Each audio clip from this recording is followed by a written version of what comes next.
스데반 집사가 돌에 맞아 순교했던 그 자리에 한 청년이 증인으로 서 있었습니다. 스데반은 신성 모독죄로 죽어 마땅하다고 확신했던 사울이라고 하는 청년이었습니다. 이 스데반의 죽음으로 촉발된 큰 박해는 예루살렘 교회 교인들을 사방으로 흩어지게 만들었습니다. 많은 교인들이 예루살렘에서 213km나 떨어진 다메섹으로 나아갔는데요. 오늘날 시리아의 수도 다마스쿠스라고 하는 장소입니다.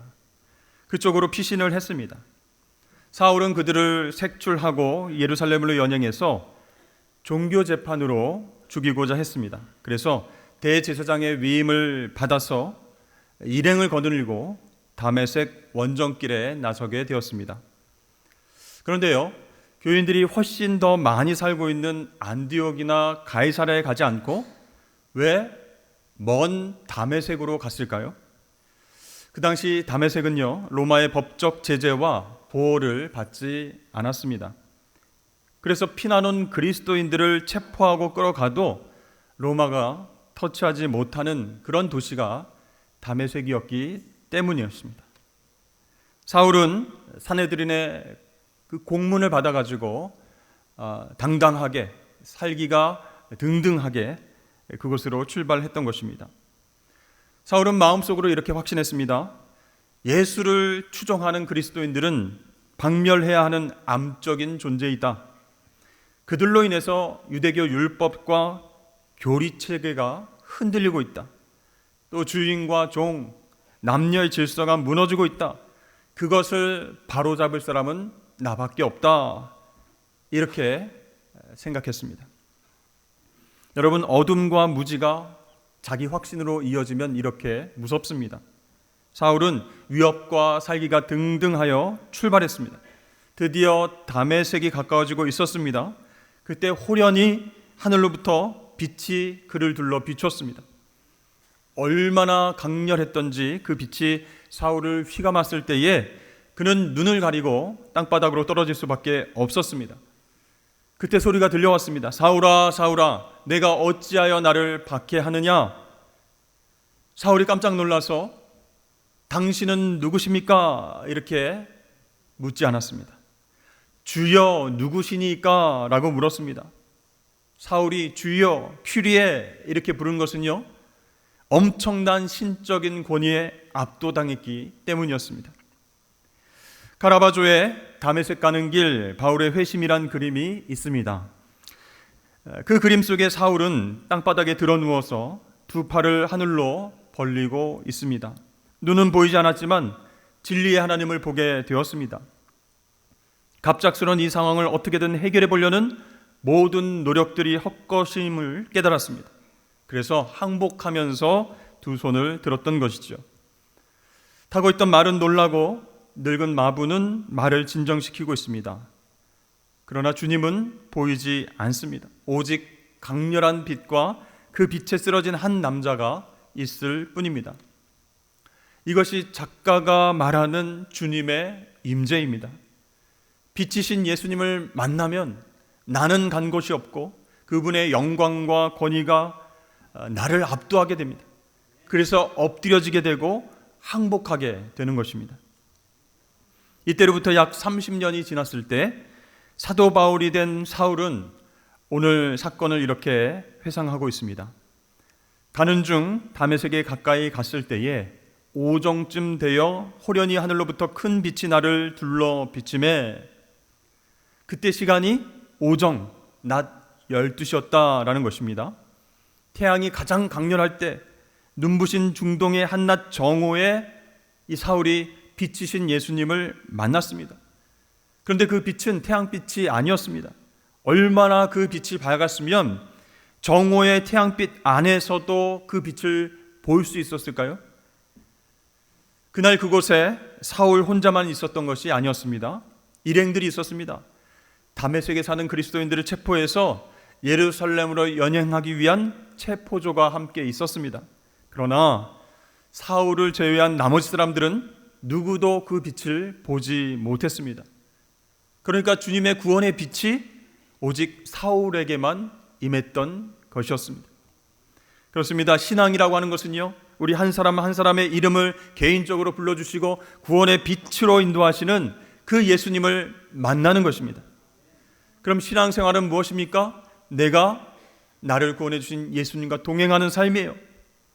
신앙생활은 나의 부모가, 신앙의 멘토가, 기도의 동역자가 대신 해줄 수 없습니다. 나와 주님과의 개별적인 만남과 교제가 바로 진짜 신앙생활인 것입니다. 사랑하는 성도 여러분, 구원의 빛을 나에게 비춰주신 그 예수님이 내가 사랑하는 가족과 친척과 이웃들도 만나주시길 위해서 기도하시기를 바랍니다. 그래서 그분들이 직접 빛이신 예수님을 만나서 사울처럼 항복하고 두 손 들고 인생이 변화될 것을 기대하고 기도하면서 우리는 전도해야 할 줄로 믿습니다. 이 사울은요, 빛이신 예수님을 만난 후에 그 안에 어둠이 물러갔습니다.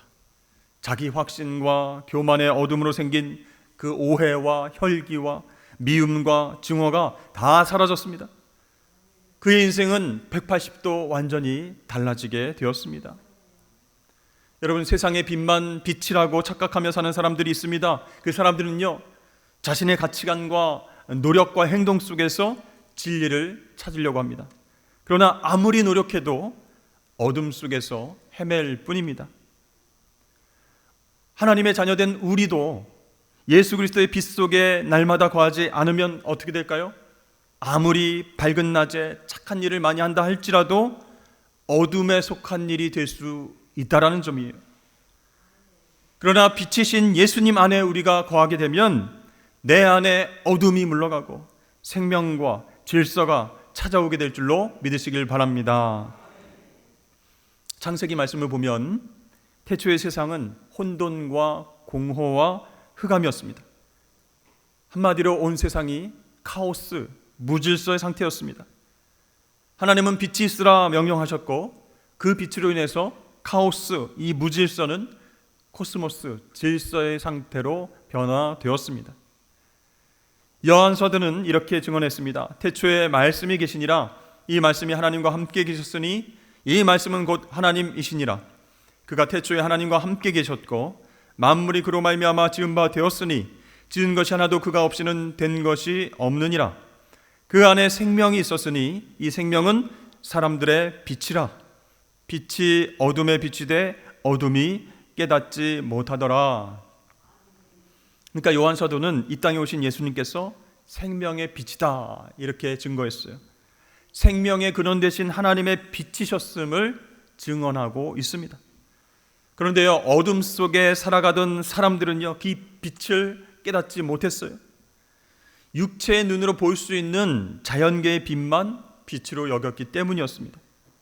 그래서 여러분, 예수님을 생명의 빛으로 만나지 못한 사람은요, 아무리 화려한 인생을 살고 성공적인 삶을 산다고 할지라도 실제로는 어둠과 무질서, 카오스의 삶을 살 수밖에 없는 것입니다. 여러분, 왜 잘 나가는 연예인들, 유명인들이 예수 믿고 하나님의 자녀가 될까요? 우리가 보기에는요, 부족함이 없는 화려한 삶을 삽니다. 그래서 굉장히 부럽다라는 그런 생각을 하게 합니다. 하지만 그들에게는 심각한 마음의 병과 어둠의 유혹이 일반인들보다 크게 찾아오는 것이에요. 왜 그럴까요? 그 안에 빛이신 예수님이 없는데 화려한 조명빛 아래에서 그렇게 집중받으면서 살아가고 있습니다.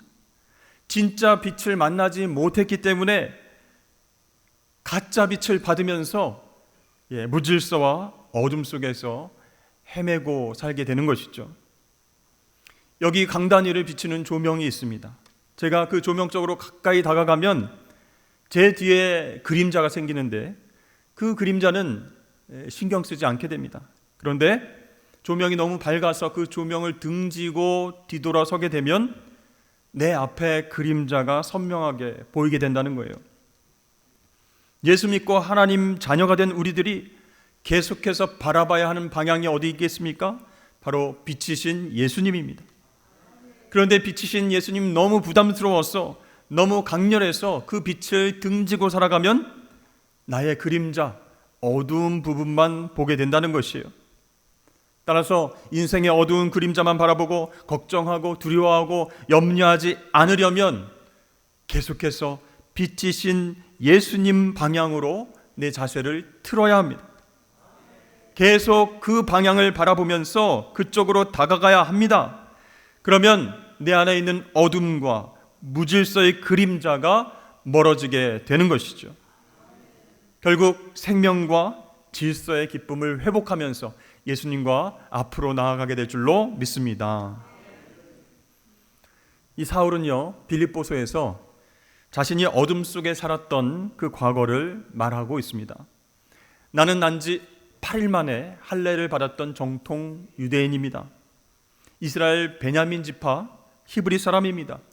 율법으로는 바리새파 사람으로 하나님께서 기뻐하실 만한 율법을 평생 동안 지켜온 사람입니다.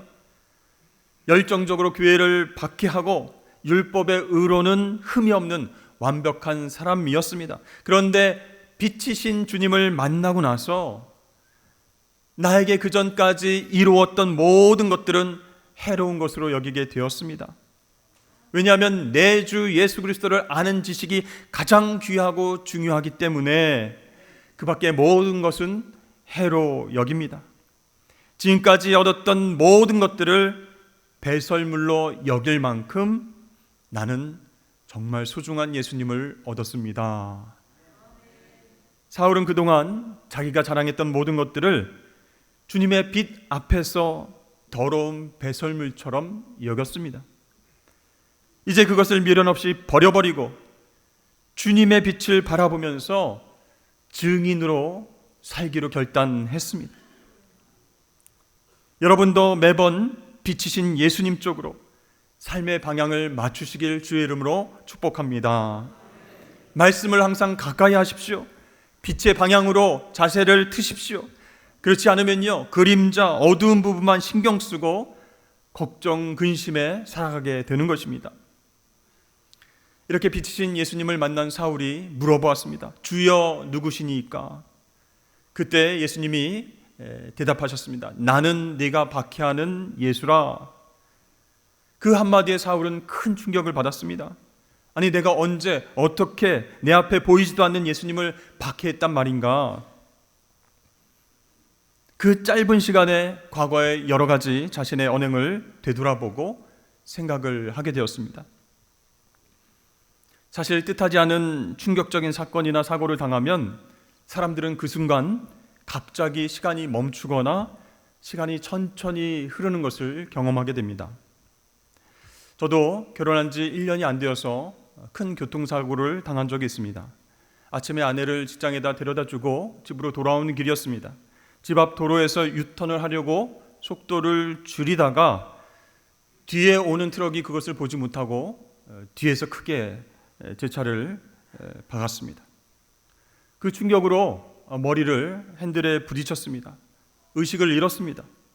그 짧은 순간 여러 가지 생각이 났습니다. 그 중에서 가장 먼저 든 생각은 내가 신혼인데 벌써 천국에 가야 한단 말인가. 내가 담당하는 중등부 교사와 아이들은 어쩌란 말인가.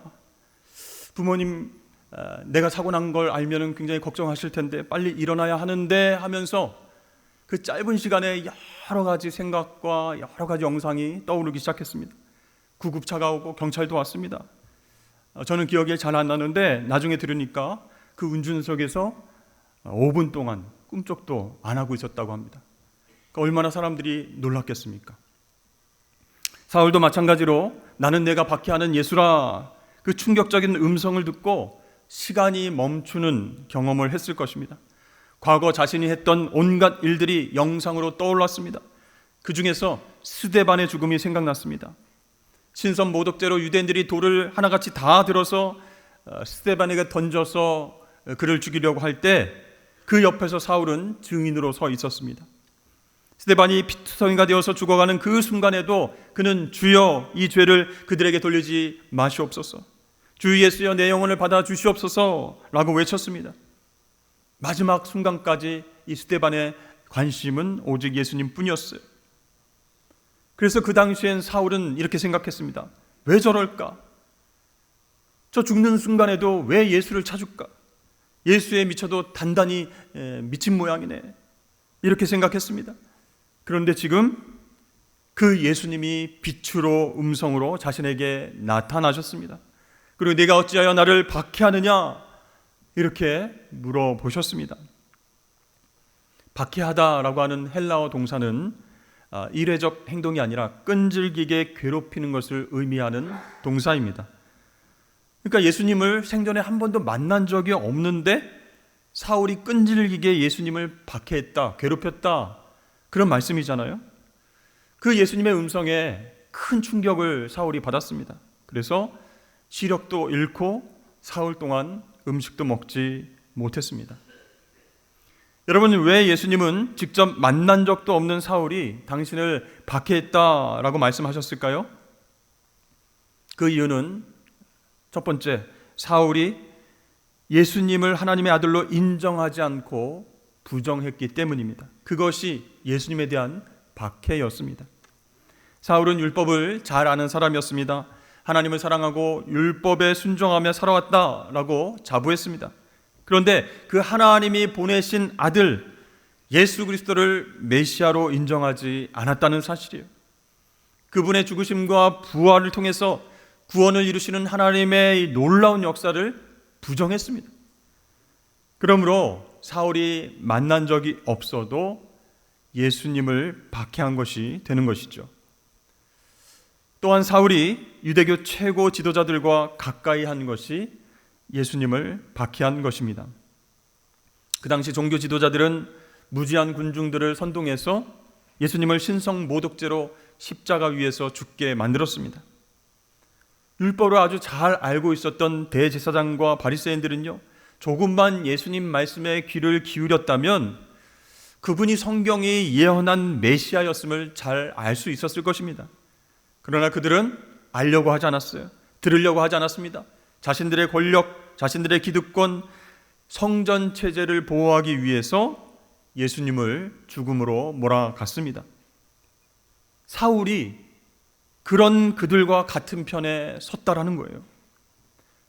대제사장이 위임장을 써줄 정도로 이 사울을 신임하고 있었습니다.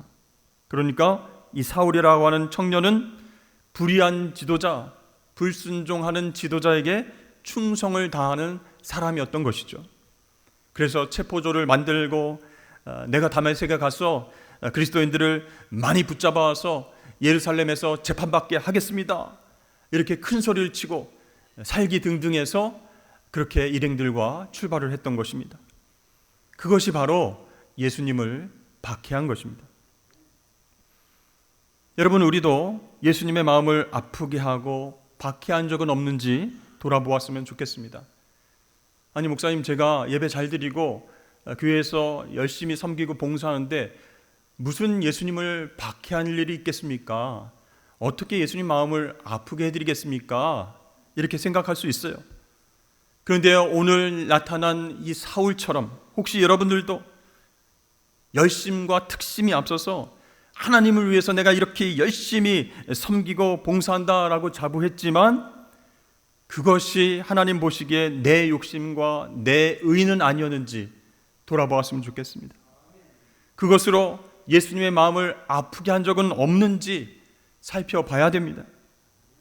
혹시 여러분 빛이신 예수님께 가까이 나가는 것이 부담스러워서 빛을 등지고 어둠에 속한 것들을 부러워하면서 그렇게 살아가고 있지는 않으셨습니까? 말씀을 가까이 하지 않았습니다. 기도도 하지 않고 전도도 하지 않았습니다. 그러면서 어둠의 그림자가 점점 커진 것을 확인하고 교인들에게 들키면 어떡하지? 걱정하면서 힘들게 자기 자신을 포장하면서 산 적은 없으셨습니까? 만약에 그랬다면 그것은 예수님의 마음을 아프게 하는 것이, 예수님을 박해하는 모습이었던 것입니다. 여러분, 제가 방법을 하나 알려드리겠습니다. 예수님의 마음을 아프게 하지 않고 박해하지 않는 방법은요, 예수님을 오해하지 않고 늘 그분과 동행하는 것이에요. 우리는 어떻게 예수님을 오해합니까? 말로는 그렇게 표현을 안 하지만 예수님을 진리의 램프로, 내 욕구와 소원을 들어주는 신으로, 내 열심과 내 노력에 대한 대가로 복을 주는 신으로 그렇게 오해하면서 신앙생활해서는 안 된다는 것이죠. 여러분, 예수님은 어떤 분이십니까?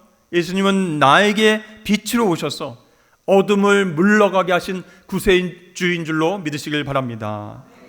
그분으로 인해서 나의 모든 죄는 사하여지고 죄에서 자유케 되었습니다.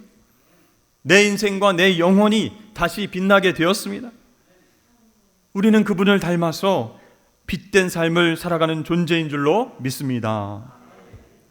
이제 여러분, 오늘 말씀을 생각하면서 말씀에 의지해서 생각날 때마다 이렇게 선포하시길 바랍니다. 어떠한 어려운 문제와 고난 앞에서 나는 무너지지 않을 것이다.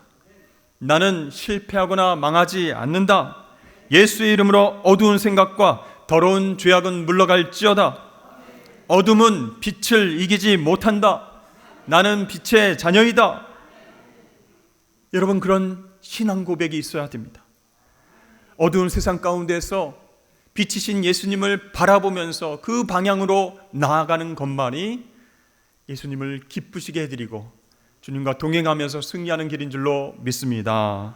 여러분, 그렇게 빛의 자녀로 어둠을 물리치고 한 주간 승리하시길 주의 이름으로 축복합니다.